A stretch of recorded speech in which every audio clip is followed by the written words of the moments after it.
And welcome back to another episode of The Credit Authority. Once again, I am your host, Rhonda Kulch, and we always want to start by thanking our sponsors. So once again, thank you to Equity First. If you are experiencing credit and or financial challenges, feel free to reach out to their team of professionals that are here to help. They are bilingual and they are available to work with you in all 50 states. So with that in mind, you can reach them at 631-714-4822 or the website www.equityfirstconsultants.com. So we are in studio today. Once again, we are with EJ Attina with Planet Home Lending. He has sponsored today's show. And we have our next guest, because we are doing tandems all day. We have our next guest, Janine Jaycox, and she is a professional mediator. You're going to have to get closer to the mic. How are you? Good morning. I know you hate this. So I'll start off by letting everybody know Janine hates this, but she is brilliant at what she does. So thank you so much for joining us today. Thank you for having me. So tell everybody the full name of your company, because it's a mouthful. It's Long Island Divorce and Business Mediation Conflict Resolution Center. It's a lot to absorb. Pretty much, we do business and divorce mediation. So I'm going to tie that into how you and EJ can work together. And the reason why I thought you'd be a good fit for the show is because sometimes we don't want to talk about the ugly in a business. So there's obviously those times that you may have a problem with a client, right? And I'm going to direct this over to you, EJ. You have a client, you are helping them, you have put together an amazing business plan, renovation loan, everything's there, client is completely on board, and they bring in somebody from the outside, and everybody always wants to add their 2 cents. Has there been a time where you've wanted or you wished that you had somebody that can step to the plate and help you to resolve or mediate the conflict with that particular client? Yes, 100%. You always got to take everybody's 2 cents with a grain of salt, respect their values. You may not see eye to eye with those values, but, having somebody from, my side kind of create that resolution and say, hey, look, this is where it's going to work. It's going to flow in this direction.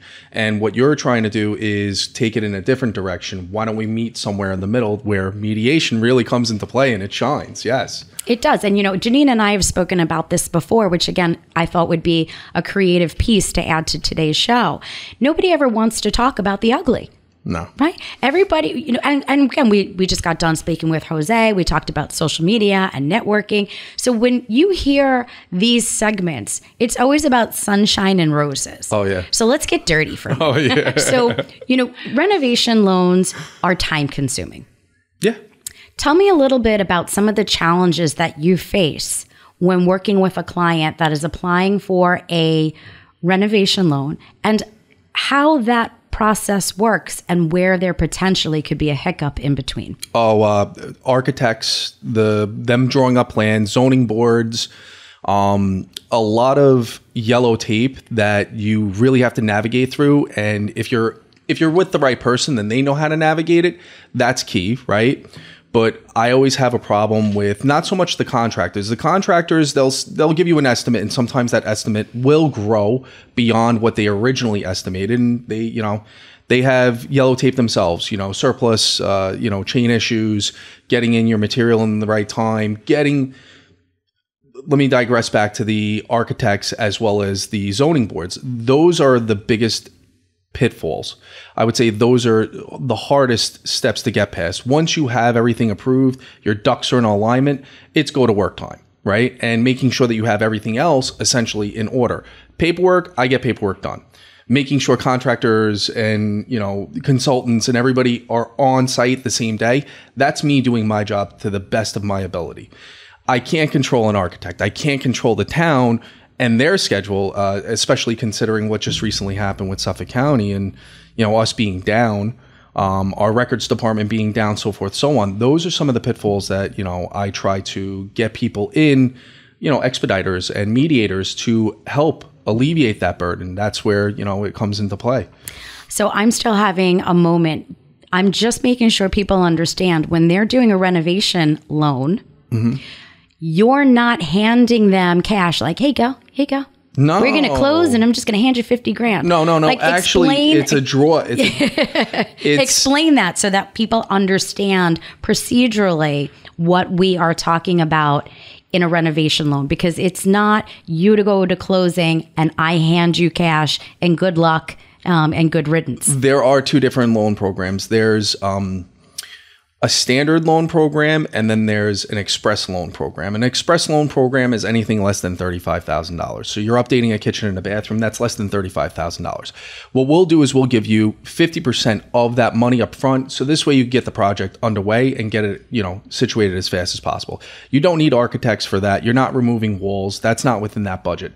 Then you got your standard, and that's where the architect comes into play. That's when you got to get zoning board approved, permits approved, so forth, so on. If it's just a general building permit, that's simple. The town will approve that instantly. Not instantly, but yeah. We're talking about the town. So yeah, we'll say within a fair and reasonable amount of time. So when it comes to the standard, what we do is to prevent anything from being an issue with the homeowner and the contractor. What we have the contractor do is front load, obviously, the first portion of the work. That could be demo and getting permits out of the way. Once we see that the demo and the permits are in play, we're going to reimburse them for the money that they've already laid out. And then it goes to the next phase, followed by the following phase, but everything's throughout a draw. So this way we're protecting it. And it's a double endorsed check, meaning contractor and homeowner both have to sign off on it. So if the homeowner says, wait a minute, you said that you completed these things, but they weren't completed, well, that's where I'm not signing off on that check until you complete those things. So it's a way to protect the consumer as well. We don't just give out money right away, because some contractors in the past have, and this has been one of the pitfalls, they've just taken the money and worked on another project and then came back a month, 2 months later to work on your project, leaving you in a standstill, essentially. They started demolition, you don't have a bathroom, and what are you doing? You're going to the gym to take a shower. Now, you get what I'm trying to I do, and I'm going to actually throw this back to Janine. When we are listening to what EJ has to say, and we have contractors involved, and we know people that have had some contracting issues. Yes, it's multiple. It's not just the contractor, but it's also EJ and EJ's reputation. What types of documentation or what recommendations do you make so that when you've taught me well, always prepare and always put everything in writing up front. And I think that when you're listening, goes back to setting the expectations. We could do a great job at setting the expectation, but we always want to have that piece of documentation that says, do you remember what if? So from a professional standpoint, what would you recommend to EJ and the homeowner to protect themselves? Okay, so obviously the first and most important thing is a clean, clear-cut contract. Doesn't matter if your contract is with the, obtaining your mortgage, with the lenders, with the contractors, whatever you're doing, whatever kind of contract you're engaged in, it has to be clean and clear. When you're dealing with the town and you're dealing with inspectors, that has to be clean and clear. My biggest thing is communication. Open lines of communication make you excel at your project. If you hit a wall and something comes down, you have your checks and balances in place. So, working with a company that's qualified like EJ and having the knowledge he has, on my end on mediation, I also have a real estate brokerage. I do a lot of commercial and residential real estate. So what happens is you need to have qualified people who you can count on. And like I said, checks and balances is what protects everybody. So would it be safe to say that if somebody was looking to get into a renovation loan, that it would be smart to speak to somebody like yourself ahead of time so that you could educate them on those checks and balances, and you can help draft for them a standardized agreement that indicates specifically what those requirements are expected and what time frame they're expected? Because I think what happens is that renovation loans are wonderful, but if projects go off and they're not done in a timely manner, somebody like EJ, who has a fantastic reputation, they want to blame somebody. And working with somebody like yourself in mediation, I think, could maybe mitigate any of those damages. 100%. It's so important to have the qualified people behind you.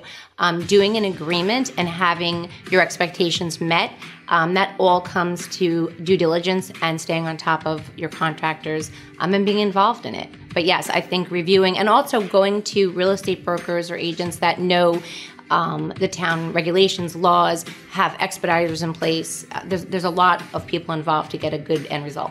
Well, if you are looking for a renovation loan, unfortunately, if you're looking for a mediator, either way, consider reaching out to either one of our guests today. We will be putting all of their contact information on our social media. You can follow us on the Credit Authority, on our Facebook page or Instagram.